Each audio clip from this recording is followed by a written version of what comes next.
Listen, Netflix has been making regular plays into the live broadcast space. Maybe you watched that Jake Paul and Mike Tyson fight. But its biggest play into live happened last night. As of yesterday, Netflix is now the home of the WWE's big flagship wrestling show. Today, why Netflix turned to the WWE.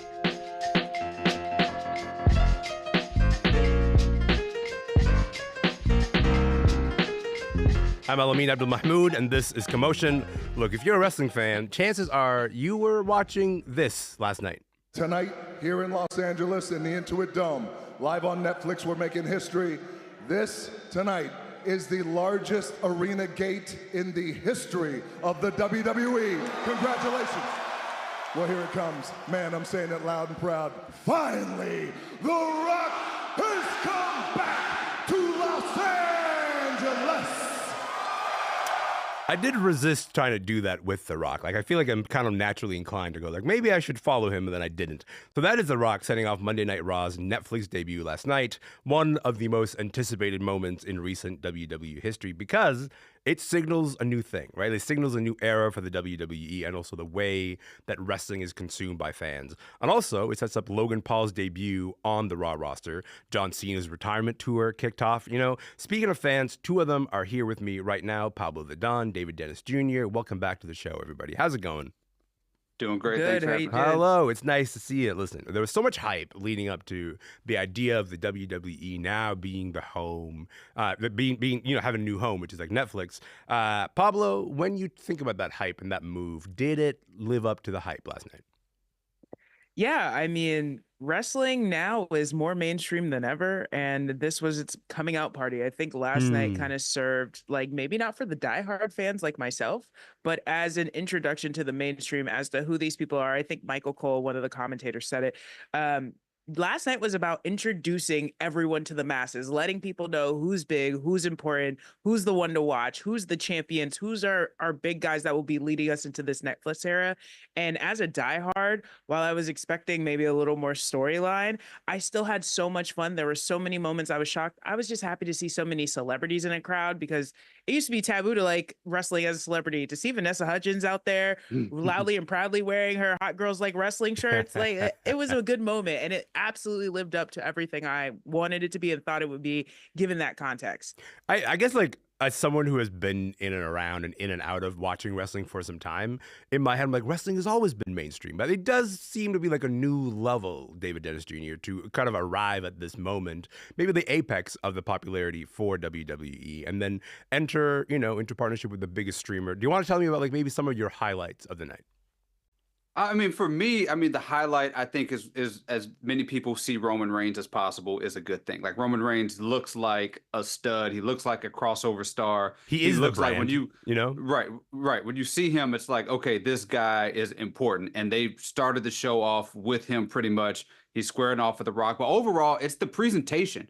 Like, the show just looked like a mainstream show. It looked like not like wrestling as much as it just looked like sports on Netflix. Yeah. Everything was crisp. It just looked like something that, is mainstream. Like, everybody knows wrestling, but sometimes it ebbs and flows in terms of the popularity, in terms of mainstream, acceptance. But it looked like something that, oh, okay, I could watch this along with anything else is on my Netflix queue, which I think is an important goal that they had. Right. It's like not just a thing where you appear on Netflix, but also just like appear as like a regular part of what you could be regularly consuming on Netflix. That's a whole new sort of era. Pablo, I think we got to talk a little bit about, you being a diehard wrestling fan, you watching this show. The idea of wrestling has always been that it's like this soap opera of all these twists and turns. When you think about the show last night, like who do you think came out on top? Who do you walk away from the first episode of, WWE on Netflix and going, those are the people that we now have to think about and remember? Well, my knee-jerk reaction is to actually say Macaulay Culkin, because did you hear the pop that guy got from the crowd? But it within storyline, I think the biggest winner last night was Rhea Ripley, simply because she was probably the least mainstream person on the card last night. That was her coming out party. The Undertaker comes out and gives her this big, massive rub, basically being like, she is the woman that will lead this division going into this new deal. She won the night last night. And then I think secondary to that, I think it's CM Punk proving everyone wrong. I think the promo he cuts immediately after Raw goes off air where he says 46 is just a number. And everyone who said I wouldn't be anything, look at me now. Netflix is the biggest thing I've done in my life. And here I am after a 10-year vacation doing my thing on Netflix with someone I also simultaneously hate in Seth Rollins.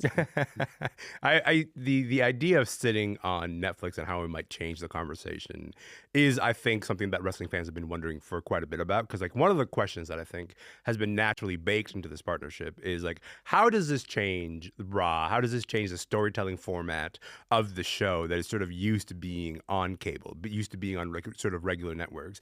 I want you guys to hear WWE's Chief Content Officer Paul Levesque, which of course you know as Triple H. Here he is talking about that. I don't think necessarily the time constraints of network television or cable television apply. So if this episode needs to be an hour, great, it's an hour. If this next episode needs to be 42 minutes, it's 42 minutes.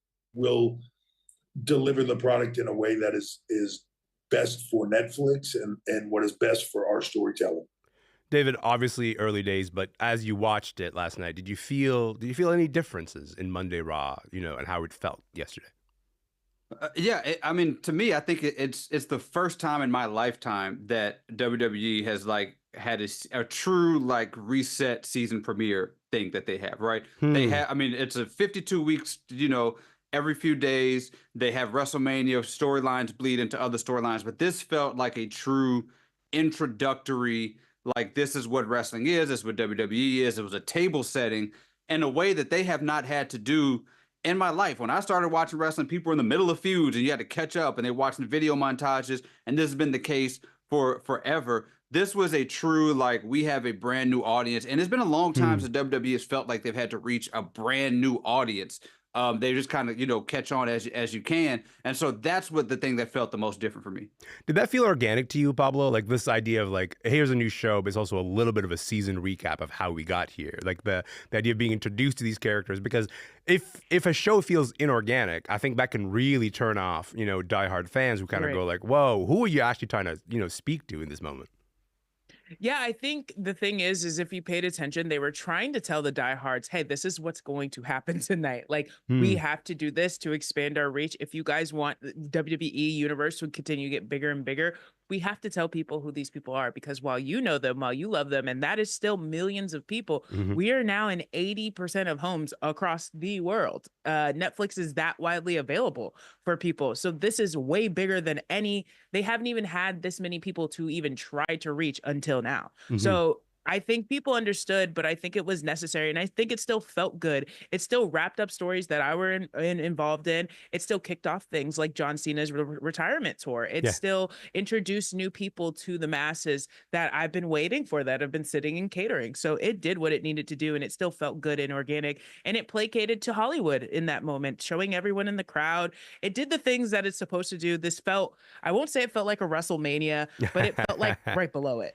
WrestleMania, of course, being the largest event in the wrestling calendar of the year. But I want to hold on the point that you just made, because I think it's an important one. The idea that for WWE, this is the largest audience available ever. And it's not like they've had small audiences before this, but this is the largest audience that they've had that is available to them. I think that's important to point out, because also Netflix has had some connectivity issues when it comes to going live. I think that has been some of the narrative around the idea of Netflix trying to do live events. The whole point of Netflix when it, sort of took over the globe was that it's on-demand viewing. It's not the live thing. They don't do the live thing. And then they sort of slowly tiptoe, into the live space. You had that Chris Rock special. You had the Love is Blind reunion, which of course, so many people were so frustrated with the connectivity issues with that. You had the Mike Tyson Jake Paul fight from late last year, which of course so many people again were the stream just continues to mess up, and I don't know how Netflix is going to do this. It gets a little better when we get to December and Beyonce, who of course had that halftime show in a football game, and that went off without a hitch. When you think about your experience watching Raw usually, Pablo, and your experience watching Raw live on Netflix, did you experience any moments where you're like, oh no, Netflix is still new to this, or did it feel kind of seamless?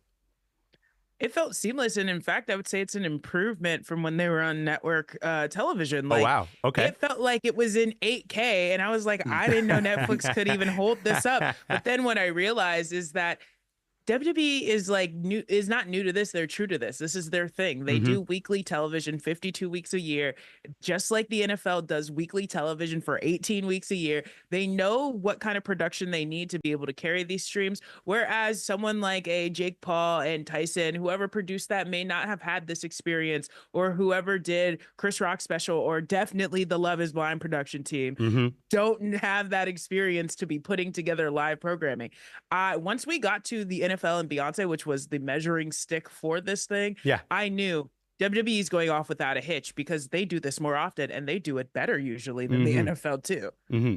David, same question to you, just real quick. This idea of Netflix being new to this, did it feel kind of seamless for you?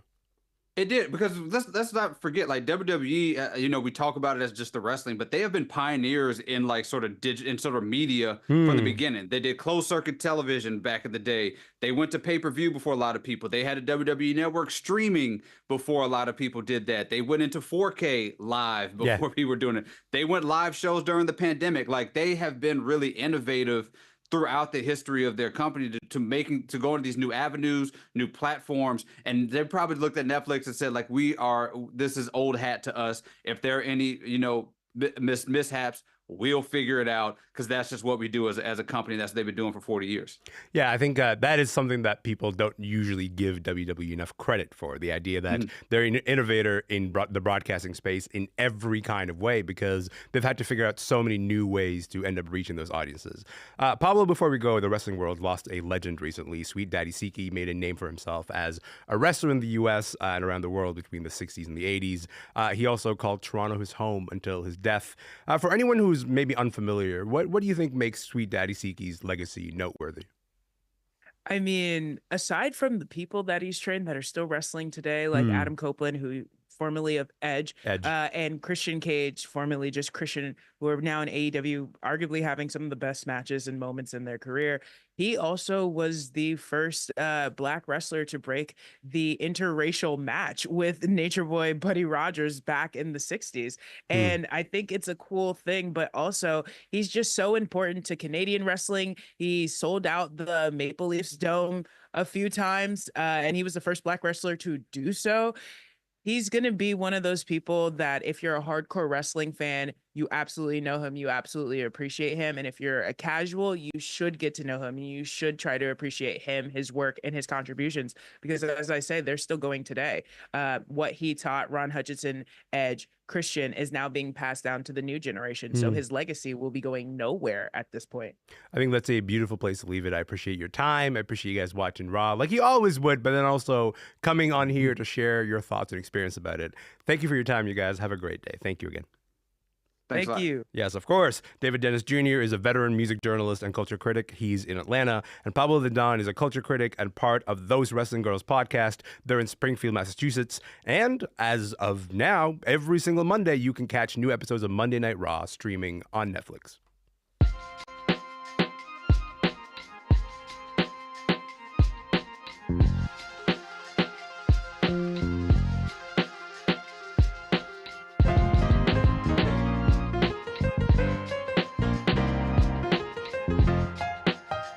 I'm Elamin Abdelmahmoud, and this is Commotion. I want to take a moment to turn to a really sad story now. Look, if you follow any Canadian authors on social media, I imagine that over the past few days, you might have seen an outpouring of love for Toronto-based author Andrew Pyper. He died last Friday at the age of 56. Over the last 25 years, Andrew was one of the most renowned writers working in this country. Andrew was a giant in the horror genre. He had best-selling novels like Lost Girls and The Killing Circle. He always got glowing reviews for those novels. But I think on top of being a great writer, Andrew was known in literary circles for just being an all-around great guy. He was the sort of person who was always willing to lend a hand to young writers who were just starting out, or he was willing to moderate your book reading events or jump on an indie book podcast. He was, I think, in other words, someone who used whatever access, whatever power he had to lift up other people in his community. Craig Davidson is a Toronto-based writer who knew Andrew well. Craig, thank you so much for being here today, man. I'm really sorry for your loss. Oh, yeah, it's a big loss for everybody, but thank you for having me. It's great to be able to talk about Andrew and his legacy. Yes, of course. How are you holding up, man? How have the last few days been for you? Well, it's been obviously your heart goes out primarily to Andrew's wife Heidi and their children, and I Mm, mean Andrew was the youngest of his siblings, so I think that's very hard on his yeah. his siblings, his brothers and sisters. So um yeah, it's been rough, but there's been, as you mentioned in your intro, there's been this massive outpouring, which I knew was there, and you'd never want to see it because that means someone's left tragically too early. But I'm not surprised to see just the amount of love that is out there for Andrew. What's really struck me about the outpouring of love has been the vantage point of stories, and I'm talking about like any author, anyone from saying like we hung out a lot, this writers festival, to we saw each other at all these kinds of events. There's just all these vantage points. He just seemed like he was really beautifully enmeshed with a lot of people. I want to talk a little bit about his presence, but also his maybe his literary legacy for a moment, because you got to know Andrew Pyper personally before that. You were an admirer of his work. What do you think made Mhm. him a unique figure, you think, in Canadian literature?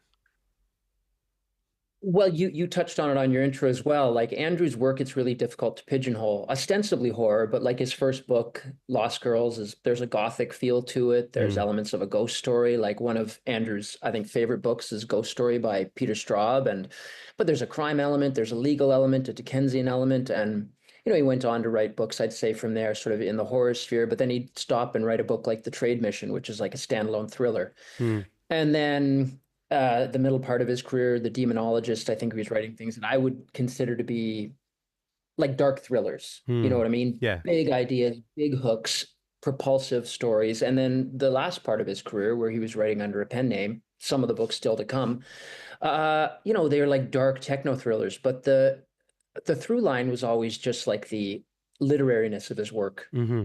And I think because of its dark themes and tones, Andrew's work like touched on horror. It was probably seen as horror, Yeah. but it was so well written and literary, and it's obvious, its literary merit so obvious that critics sort of, even if they want to malign that kind of genre, which sometimes they do, it was impossible to do with Andrew's work. You had to accept that it was just like beautifully written dark work. And quite often, like I was going through some of those reviews yesterday, and the reviews would sort of go out of their way to not talk about the horror elements of the work, and really just like overstress that idea of like it's Right. beautiful literary work in a way where like Mhm. it kind of feels like, if you even thought it was possible to put down this genre, Andrew was sort of like a challenge to that idea, right? Exactly. And we all admired him immensely for that through his work. And he was always a tireless supporter of the genre itself. And Yeah. he, never saw any kind of distinction between literary work and genre work. I mean, I think he always saw good work as good work. Yeah. I want to talk about this really moving tribute that you wrote for the Globe and Mail. You sort of unpack your history together. And it's a relatively recent history, right? Like you met just over 10 years ago Mhm. on a joint book tour. And then you kind of write about how uncommon it is for adult men in middle age to forge these new friendships, or just sort of develop like a new kind of friendship. What was the Mhm. moment for you, you think, when you realized, hey, I think I got a new best friend here? Well, I mean, for me at a certain age, the hierarchy sort of shades into, if you're lucky, just have some really good friends, Hmm. a handful if you're lucky. Yeah. And really, how many friends, even for you, El, I mean, like how many good friends do we really have in our lives? For Hmm. me, the number is vanishingly small. It's a treasure, and it's something I've tended to overlook sometimes, just how meaningful those close friendships are. So, Yeah. but for Andrew and I describe in the piece this incident where he made me laugh about as hard as I've ever laughed in my life, which I think is a great bellwether for friendship. Hmm. But there's another story that like we met during this tour in 2014, and we ended up in Ottawa on our last event of like a 2-week tour. And for whatever reason, I came down sick as a dog before that event. Hmm. And I was in the hotel room all day long, just on pills, trying to sort of rally myself for the event. And I did end up dragging myself out to the event. And Andrew carried me through it, and he would carry me if I was sick or not. Like Yeah. he just was so great on stage. But afterwards, these organizers and well wishers, they said, well, let's take you out for dinner. And I dragged myself out to dinner too, but at some point the meds just stopped working, and my Oh, head was no. basically hanging into my soup. And Andrew noticed, And Andrew noticed, and he's just like, that's it. We got to get Craig back home to bed. You know, and some of the organizers and the well-wishers were like, well, I've got half a glass of wine here. Are we? And he's like, that's it. No desserts. Everyone finish up. We got to get Craig back. And, you know, I was a new father at the time, and Andrew was had older kids. And it just felt like a very fatherly gesture, you know what I mean? But that was Andrew. He was thoughtful, caring, and that kind of behavior was just on par for him. That's a really beautiful image, beautiful description of just a moment where he pays attention to the thing that you need, and he says, no, we got to stop the world to give you that thing. That's right. That was really meaningful. That's a really, really beautiful image. Listen, the headline of your Globe piece says Andrew Pyper was a, quote, universal donor. I like that image a lot. Do you want to explain a little bit of what that means? Well, it's actually, I got to tribute my friend Neil on that, because he introduced me to the phrase actually in relation to Andrew, because Neil and Andrew, their sons play hockey on the same team, and they got to know each other. And of course, you know, Neil took to Andrew, as everybody does. And I think what Neil meant, or at least as I took it, is that Andrew's the sort of guy who you could introduce to anyone or into any setting, and he'd fit right in. You know, he would stand out in a way with his charm and his conviviality, but he wouldn't dominate the room. He wouldn't want to. Yeah. So I always thought that if anyone ever had a problem with Andrew Pyper, and I mean, sincerely, I mean, I've never known a single person to have an issue with Andrew, but if they did, in that unlikely instance, it would be a them problem, not an Andrew problem. When you see the outpouring from all authors of all ages and all genres, as they sort of talk about the kind of person that Andrew was, that's exactly the sort of impression that you get. Listen, when you think about the loss of a friend, you think about the loss of Andrew here. What's the key lesson you think from your time together that you want to hold on to and carry forward in your life? You think?